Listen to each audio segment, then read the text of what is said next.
नमस्ते। एक झंडा? क्या है ये? सिर्फ एक कपड़े का टुकड़ा या इससे कहीं ज्यादा कुछ? चलिए आज राष्ट्रीय झंडों के पीछे छिपे कुछ ऐसे ही चौंकाने वाले सच जानते हैं। तो एक झंडा मतलब किसी देश का सिंबल है ना। हम उसे देखते ही पहचान लेते हैं। मतलब एक छोटा सा कपड़े का टुकड़ा और उसमें पूरे देश की पहचान सिमटी हुई है। लेकिन क्या ये मामला हमेशा इतना सीधा साधा होता है? क्या हो अगर कुछ झंडों के पीछे की कहानियां इतनी अजीब हों कि वो सोचने पर मजबूर कर दे?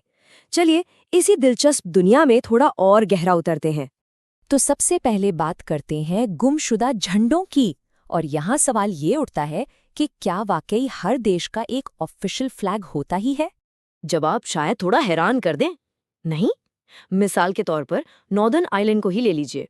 यूनाइटेड किंगडम का हिस्सा है, पर उसका अपना कोई ऑफिशियल नेशनल फ्लैग है ही नहीं। तो ऐसा क्यों है? देखिए, असल में नॉर्दर्न आइलैंड में ऑफिशियल फ्लैग का न होना वहाँ के पुराने ऐतिहासिक विवादों और पॉलिटिकल सहमति की कमी का नतीजा है। तो फिर काम कैसे चलता है?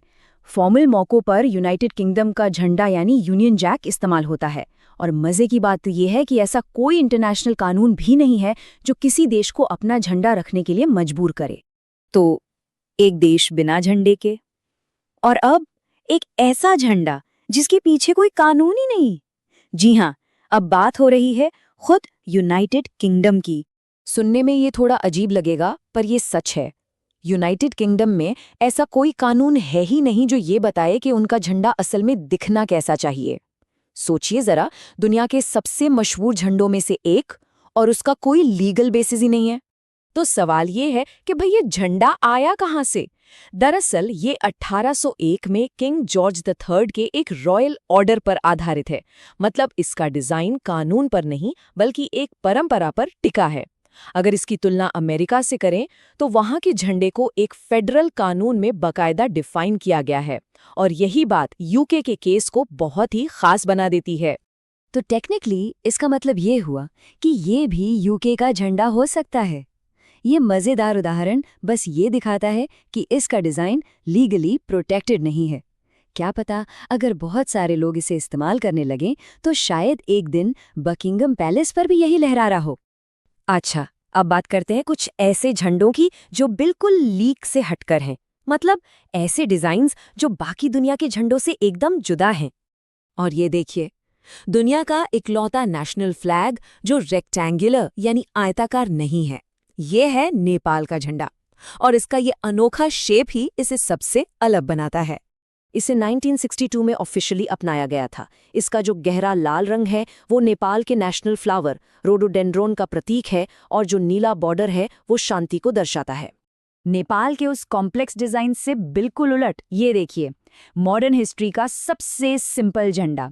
1977 से 2011 तक ये दुनिया का इकलौता सिंगल कलर नेशनल फ्लैग था।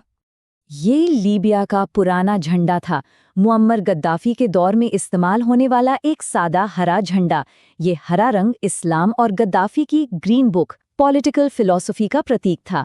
फिर 2011 में जब गद्दाफी का शासन खत्म हुआ तो लीबिया वापस अपने पुराने लाल, काले और हरे झंडे पर लौट आया। ये एक परफेक्ट एग्जाम्पल है कि कैसे झंडे पॉलिटिकल बदलावों के साथ बदल जाते हैं। तो इन सारे अनोखे एग्जाम्पल्स के बाद अब थोड़ा समझते हैं कि एक झंडे का असली मतलब होता क्या है। देखिए, कोई भी नेशनल सिंबल वो चीज होती है जो हम कौन हैं और हम कहाँ से हैं वाली एक कलेक्टिव फीलिंग को जगाती है। और झंडे वो सिर्फ कपड़े के टुकड़े नहीं हैं, वो इस भावना के सबसे पावरफुल सिंबल्स में से एक है। तो असल में एक झंडा क्या है? ये नेशनलहुड का एक एक्सप्रेशन है, एक पॉलिटिकल टूल है। ये किसी देश की एकता, उसके संघर्ष या उसकी आज़ादी को दिखाता है। और तो और ये नेशन बिल्डिंग के प्रोसेस का एक बहुत ज़रूरी हिस्सा भी है। मतलब झंडा हो या ना हो, वो हमेशा एक कहानी कहता है। तो कुल मिलाकर हम ये कह सकते हैं कि एक झंडा या उसका न होना अपने आप में एक बहुत बड़ा हिस्टोरिकल और पॉलिटिकल डॉक्यूमेंट है। ये सिर्फ एक सिंबल नहीं बल्कि एक देश की पूरी जर्नी की कहानी है। और ये सब हमें एक आखिरी और बहुत गहरे सवाल पर लाकर छोड़ देता है कि आज की दुनिया में किसी देश की पहचान के लिए एक नेशनल फ्लैग आखिर किस हद तक जरूरी है। इस पर सोचिएगा जरूर।